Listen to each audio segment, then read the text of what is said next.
Assalamualaikum warahmatullahi wabarakatuh. Sebagai seorang manusia, perasaan sedih atau perasaan haru yang diekspresikan dengan menangis adalah hal yang biasa terjadi. Bahkan Rasulullah merupakan nabi dan rasul juga pernah menangis. Beliau dikenal sebagai pribadi yang lembut hatinya sehingga kerap kali menangis. Sahabat pun tidak tahan melihat beliau menangis. Rasulullah Shallallahu Alaihi Wasallam pernah meneteskan air mata karena mendengar sebuah kisah. Seperti apakah kisah tersebut? Dalam kitab I'anatul Talibin karya Abu Bakar bin Muhammad Syattah Ad-Dimyati, terdapat kisah tentang Nabi Muhammad Shallallahu Alaihi Wasallam yang menangis karena mengetahui kehidupan salah satu sahabatnya. Sahabat yang dimaksud adalah Abu Dujana. Setiap selesai sholat subuh, ia selalu terlihat terburu-buru. Ia bergegas pulang tanpa menunggu pembacaan doa yang dipanjatkan Rasulullah selesai. Dalam sebuah kesempatan Rasulullah pun menanyai Abu Dujana, "Hai, apakah kamu tidak punya permintaan yang perlu kamu sampaikan kepada Allah sehingga kamu tidak pernah menungguku selesai berdoa? Kenapa kamu buru-buru pulang begitu? Ada apa?" tanya Nabi. Nabi Muhammad SAW meminta Abu Dujanah untuk menceritakan alasannya selalu terburu-buru pulang ke rumahnya. Abu Dujanah pun menceritakan alasannya. Ternyata rumahnya berdampingan dengan rumah seorang laki-laki. Di perkarangan laki-laki tersebut tumbuh pohon kurma yang tinggi, dahannya menjunting ke rumah Abu Dujanah. Ketika malam hari, ada angin yang tertiup. Buah kurma itu pun terjatuh di atas rumah Abu Dujana. Keluarganya adalah keluarga miskin. Anaknya sering kelaparan dan kurang makan. Saat anak-anaknya bangun, mereka akan makan apapun yang mereka dapatkan. Karena itulah, setelah selesai sholat, mereka harus segera bergegas pulang dan memungut kurma-kurma yang jatuh di rumah mereka untuk diserahkan kepada pemiliknya. Pernah suatu kali mereka terlambat pulang. Anak-anak Abu Dujanah pun sudah memakan kurma yang ia temukan di rumahnya itu. Abu Dujanah melihat sendiri anaknya memasukkan kurma basah itu ke mulutnya. Melihat hal itu, Abu Dujanah tidak tinggal diam.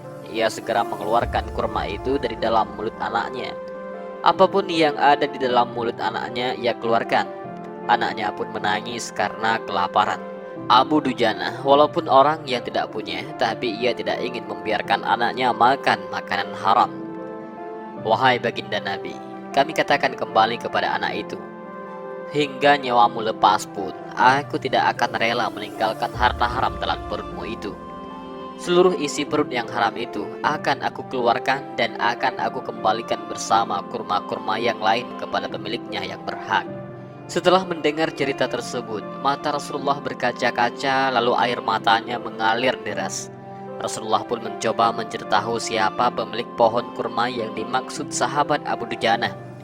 Abu Dujanah pun menceritakan bahwa pemilik pohon kurma itu adalah seorang laki-laki munafik. Nabi pun mengundang pemilik pohon kurma itu. Rasulullah berkata, "Bisakah tidak jika aku minta kamu menjual pohon kurma yang kamu miliki itu? Aku akan membelinya dengan 10 kali lipat dari pohon kurma itu sendiri."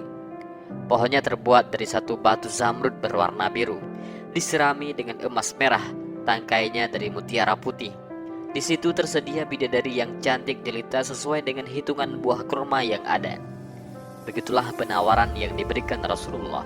Pria itu pun memberikan jawaban, "Saya tidak pernah berdagang dengan memakai sistem jatuh tempo. Saya tidak mau menjual apapun kecuali dengan uang kontan dan tidak pakai janji kapan-kapan." Kemudian datanglah Abu Bakar radhiyallahu an yang menawari lelaki itu untuk menjual pohon kurmanya dengan harga 10 kali lipat dari tumbuhan milik seorang lain yang varietasnya lebih bagus. Akhirnya Abu Bakar pun membeli dan memberikan pohon kurma itu kepada Abu Dujanah. Rasulullah pun memberitahu Abu Bakar bahwa beliaulah yang menanggung harta beli kurma itu. Abu Bakar dan Abu Dujanah pun sangat senang. Si munafik lalu pulang dan menceritakan kejadian tersebut kepada istrinya. Ia bercerita bahwa ia mendapatkan untung banyak hari ini karena mendapat 10 pohon kurma yang lebih bagus dari pohon kurma yang ia jual.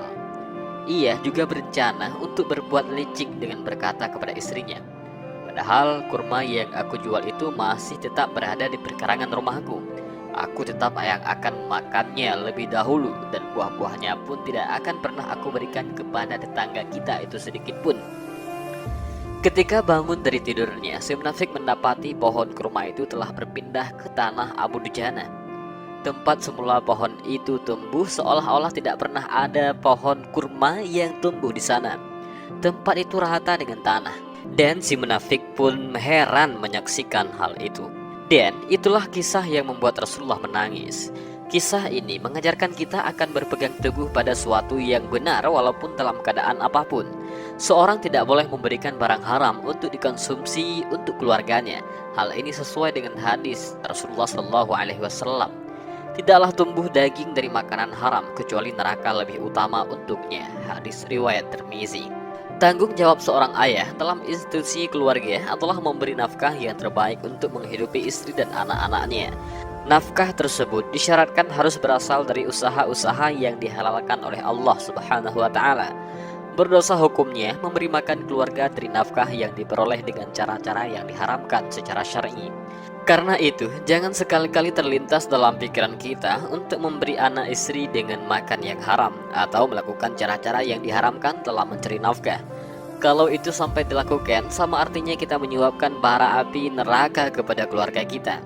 Seruan untuk tidak memakan makanan haram tidak hanya dialamatkan Allah Subhanahu wa Ta'ala kepada manusia-manusia biasa, tapi juga ditunjukkan kepada para rasulnya. Seruan itu dapat ditemukan dalam Al-Quran. Hai Rasul-Rasul, makanlah dari makanan yang baik-baik dan kerjakanlah amal yang soleh. Sesungguhnya aku maha mengetahui apa yang kamu kerjakan. Al-Quran Surah Al-Mu'minun.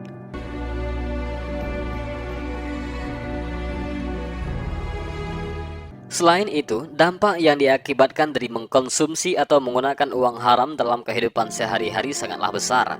Bahaya penggunaan uang haram inilah yang sangat diwanti-wantikan oleh Rasulullah SAW kepada Ali bin Abi Thalib. Hal ini sebagaimana tertuang dalam wasiat Al-Mustafa karya Syekh Abdul Wahab bin Ahmad bin Ali bin Ahmad bin Ali bin Muhammad bin Musa Asy-Syarani Al-Ansari Asy-Syafi'i Asy-Syadzili Al-Mishri atau dikenal sebagai Imam Asy-Syarani. Dan berikut ini efek harta haram yang disampaikan oleh Rasulullah SAW kepada Ali bin Abi Thalib. Yang pertama, syubhat berakibat pada terkontaminasinya agama dan gelap hatinya. Wahai Ali, barang siapa yang makan makanan syubhat, maka agamanya akan syubhat dan hatinya akan menjadi gelap. Maksudnya, orang yang makan syubhat hatinya tidak akan bisa menerima nasihat agama sehingga gelap hatinya. Dan barang siapa yang makan makanan haram, maka akan mati hatinya, ringan agamanya, artinya menyepelekan agama, lemah keyakinannya, doanya akan terhalang dan sedikit ibadahnya. Yang kedua, harta haram bisa memicu murka Allah. Wahai Ali, jika Allah marah kepada seseorang, maka Allah akan memberinya rezeki yang haram.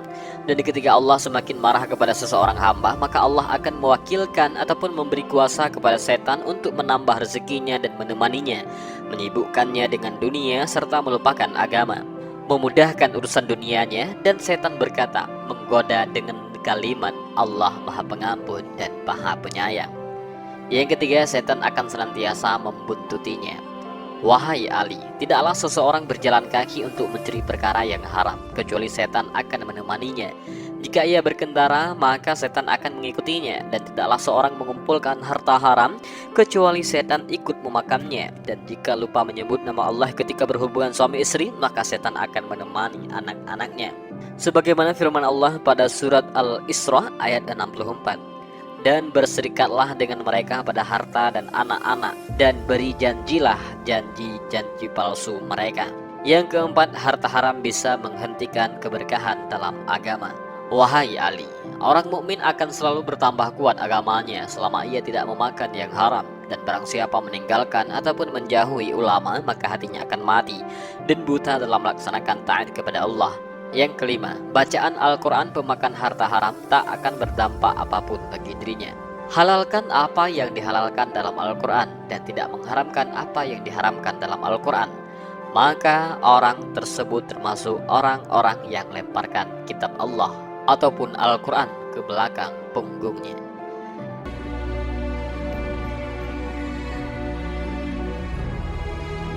Dan demikianlah kisah dan hikmah singkat dalam video ini. Mudah-mudahan kita bisa mengambil beberapa pelajaran dan hikmah. Juga mudah-mudahan video ini bermanfaat bagi kita semua. Amin ya rabbal alamin. Wallahu a'lam bishawab. Assalamualaikum warahmatullahi wabarakatuh.